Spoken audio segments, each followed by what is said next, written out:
There are also several derivative measures of behavior that we'll quickly touch base on as well. The first of which is percentage. Most of you are probably familiar with percentage, but it's a ratio formed by combining the same dimensional qualities. It expresses proportional quantity, and it's typically portion of correct to incorrect, and it's best represented using a scale of 100. So if we did 80 out of 100, it'd be 80%. Trials to criterion is another one, and it measures the number of responses. It measures the number of response opportunities needed to achieve a predetermined level of performance. Um, Other measures can be used to determine trials to criterion. So rate is a good one in order to, um, and that's to use to determine that predetermined level of performance that we're looking for. It's typically calculated after the behavior occurs, and it's used to compare effectiveness. Time sampling is another method that we use pretty frequently, especially in group settings. School districts use this quite a bit, but it's a variety of methods for observing and recording behavior during intervals or at specific moments in time. The observations divided into short intervals, and you record either the presence or absence of behavior during each interval. So there's a couple different types of time sampling. Whole interval recording, and that's used to measure continuous behavior. You use really brief intervals, about 5 to 15 seconds. At the end of each interval, you would record if the behavior occurred throughout the entire duration. There is a risk of underestimation. If you are using an interval of 15 seconds and behavior only occurred for 7 of those seconds, you would mark it as not occurring. In order for you to mark the behavior as occurring, it needs to occur during the entire interval. And we typically report this as percentage of intervals when behavior occurred. We also have partial interval recording. This would be, again, broken up into short intervals, and you would record if the behavior happened at any time during the interval. So it doesn't necessarily need to be a continuous behavior.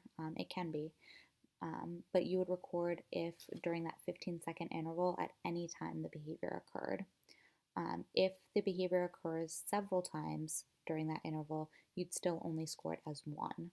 So it doesn't capture the frequency or duration of the behavior, just if behavior occurred or didn't occur during that interval.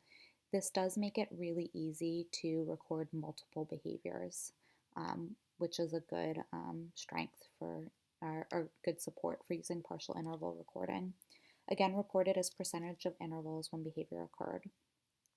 Another type of time sampling would be momentary time sampling. Again, short interval, and you would record whether the behavior occurred at the end of the interval. So at the end of the 15 seconds or the 10 seconds, whatever your determined interval is, was the behavior occurring when the time ended. It doesn't require any undivided attention, but you do miss quite a few behaviors, so it underestimates. It's best for continuous behaviors, again, recorded as percentage of intervals when behavior occurred. A lot of group settings prefer using momentary time sampling. You set a interval timer for whatever duration that interval is, and then anytime it buzzes, you look up, see if behavior is occurring, and record the data. So you don't necessarily need to have eyes on that learner at all times, only when that buzzer goes off during that interval. There is also time sampling for planned activity check, and this is a group contingency. So it is a measure of if all students, all learners in that group engage in a targeted activity at the end of an interval. So if everyone's engaging in the targeted behavior, you would mark it as yes. If even one learner is not, it would be no. So that's a measurement of group behavior. Some guidelines for time sampling. Using a timing device to signal beginning and end. There are interval recording apps on smartphones. There are also interval stopwatches that you can order as well.